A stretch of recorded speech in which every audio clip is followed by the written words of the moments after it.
On the tour, Charlie was sometimes banned from clubhouse restaurants.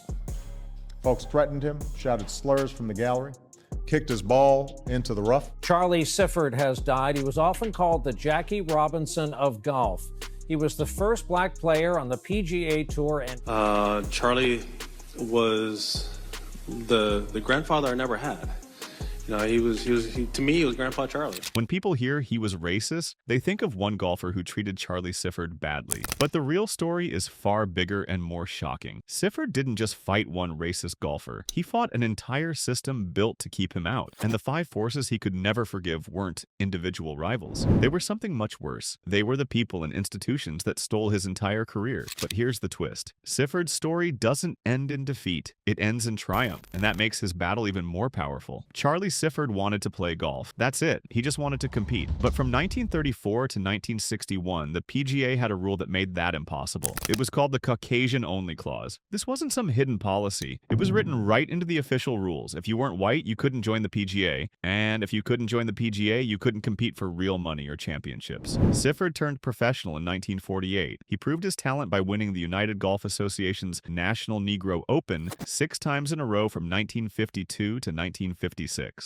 But none of that mattered. The PGA said he couldn't play, not because he wasn't good enough, but because of his skin color. This clause didn't just block Sifford. It blocked every black golfer who tried to compete. Men like Bill Spiller and Ted Rhodes had fought this rule before Sifford. They lost. The PGA refused to change. For nearly 3 decades, they kept the clause in place. While Jackie Robinson broke baseball's color barrier in 1947, golf stayed segregated for another 14 years. Sifford was 38 years old when he finally got approval to play in 1960. He didn't get full PGA membership until 1964. By then, he was 42. His prime years were gone. His late 20s and 30s, when athletes are at their peak, were stolen from him. He could have won major championships. He could have earned millions. Instead, he was forced to watch from the sidelines, all because of one racist rule. The PGA's Caucasian-only clause is the first unforgivable force. It represents institutional racism at its worst. This wasn't just one person being mean. This was an entire organization deciding that black people didn't belong in golf, and they defended that decision for decades, but the clause needed people to enforce it. PGA presidents and leaders became the face of this discrimination. Horton Smith served as PGA president twice, from 1952 to 1954, and again from 1957 to 1958. During his leadership, Sifford was trying desperately to get on the tour. Smith and others like him represented the institutional defense of segregation. They could have changed the rule. They chose not to. When California's Attorney General Stanley Mosk threatened to ban the PGA from California unless they dropped the racist clause, the PGA leadership didn't back down. Instead, they moved the 1962 PGA Championship from Los Angeles to Pennsylvania. Think about that. They spent huge amounts of money to relocate an entire championship just to avoid integration. This wasn't passive racism. This was active, calculated resistance. Before we go further, I want to ask you something. If this story is shocking you, hit that subscribe button and drop a comment below. Tell me what you think about how golf treated its black pioneers. Your engagement helps us share these important stories with more people. Tournament sponsors and officials created their own roadblocks too. Even when Sifford started getting invitations, they found ways to block him. The Texas Open was suddenly renamed the Texas Open Invitational. Why? Because calling it an invitational gave sponsors the power to decide who could play, and they decided Sifford couldn't. At the Houston Classic, a sponsor representative personally barred him from competing. A PGA official could only say, "Sorry, Charlie." That official knew it was wrong, but he didn't stop it. In one incident, Sifford hit a hole-in-one. The prize was supposed to be $100,000 in a new car, but the prize was mysteriously rescinded. Sifford had to hire lawyers just to get what he'd earned. These sponsors and officials are the second unforgivable force. They used administrative tricks and legal loopholes to deny Sifford his rights. The third unforgivable force was even more disturbing. These were the anonymous saboteurs who attacked Sifford physically. At the 1952 Phoenix Open, Sifford and Joe Louis arrived at the first tee to find human excrement placed inside the hole. Someone had done this deliberately to humiliate them. Sifford received death threats over the phone. He found black cats placed in his bed during tournaments. Competitors kicked his golf ball from the fairway into the rough to ruin his shots. These weren't accidents. These were calculated acts of hatred designed to destroy his focus and his career. The fourth unforgivable force was the hostile spectators. At the 1961 Greater Greensboro Open, Sifford faced what he called a war zone. A wolf pack of young white men followed him around the course. They screamed racial slurs. They told him to go back to the cotton fields. They threatened him during his backswing. One spectator picked up Sifford's ball and threw it away from the fairway. Police didn't arrive until the 14th hole. By then, Sifford had endured hours of terror. He admitted he couldn't shake the fear. He knew what happened to black men in the Jim Crow South. Despite all this, Sifford shot a 72 that day. He later called it one of the greatest rounds of his life, not because of the score, but because he survived. Even when Sifford was allowed to compete, he faced social exclusion. The fifth unforgivable force was the system of segregation within the clubhouses themselves. Sifford was banned from using clubhouse restaurants. He had to eat his meals on a bench near his locker. He sat surrounded by the smell of sweaty shoes and damp towels while white golfers dined comfortably inside. This wasn't just about food. It was about sending a message. The message was clear. You can play, but you don't belong here. Pulitzer Prize-winning columnist Jim Murray wrote that Sifford had to birdie, not talk, his way through social prejudice. His weapon was his 9-iron, not a microphone. Sifford's courage came from his ability to break barriers by breaking par. He focused on his game because he had no other choice. He couldn't change minds with words. He had to change them with victories. People often ask if Sifford had specific golfer rivals who treated him badly. The answer is complicated. Sifford faced competitors like Don January, Steve Opperman, and Harold Henning. These men were rivals, but they weren't sources of racism. They competed fairly. In 1969, Sifford won the Los Angeles Open by defeating Henning in a playoff. Henning was from South Africa, a country built on apartheid. The victory was symbolic. It represented American integration triumphing over international segregation. But Henning himself wasn't an enemy. He was just a competitor who happened to lose that day. So if Sifford didn't have 5 specific golfers he couldn't forgive, who were the real villains? The answer is clear. The 5 unforgivable forces were the PGA's racist policy, the leadership figures who defended segregation, the tournament sponsors and officials who blocked him, the violent and racist spectators, and the anonymous saboteurs who attacked him physically. These weren't individuals. They were systems. They were groups. They were the collective racism of an entire sport. But Sifford didn't fight alone. He had powerful allies. Stanley Mosk, California's Attorney General, became his champion. Mosk met Sifford in 1959 and dedicated himself to the cause. He told the PGA that if they didn't remove the Caucasian-only clause, they couldn't hold tournaments in California. This economic pressure, combined with opposition from the NAACP and Joe Louis, finally forced the PGA to act. In November 1961, they removed the clause, but it wasn't because they suddenly believed in equality. It was because they had no choice. Joe Louis himself played a crucial role. The former heavyweight boxing champion was passionate about golf. He used his fame to get Sifford invitations and visibility. He even gave Sifford a putter that Sifford used to win the 1957 Long Beach Open. Sifford also drew inspiration from Jackie Robinson. Robinson had faced similar hatred in baseball. He showed Sifford that it was possible to endure and prevail. By the time Sifford got full PGA membership in 1964, he was 42 years old. Most athletes would have given up, but Sifford kept fighting. He won 2 official PGA Tour titles in 1967 and 1969. He won a major championship on the Senior Tour in 1975. These victories prove what he could have accomplished if he'd been given a fair chance from the start. In 2014, President Obama awarded Sifford the Presidential Medal of Freedom. It was recognition for a man who had changed golf forever. Sifford once said he just wanted to play golf. That simple desire shouldn't have required decades of courage, but it did. And Sifford paid the price so that future generations wouldn't have to. Today, golfers like Tiger Woods compete without facing the institutional racism Sifford endured. That's Sifford's legacy. He didn't just integrate golf, he dismantled a system designed to keep black athletes out. The 5 forces he fought weren't 5 people. They were 5 arms of a massive racist machine, and he defeated them all. So here's my final question for you. Knowing what Sifford went through, how do you feel about golf's transformation? Do you think the sport has done enough to honor his legacy? Drop your thoughts in the comments below. And if you found this story powerful, share it with someone who needs to hear it. Charlie Sifford's story isn't just about golf. It's about courage, resilience, and the fight for justice. And that's a story we should never forget.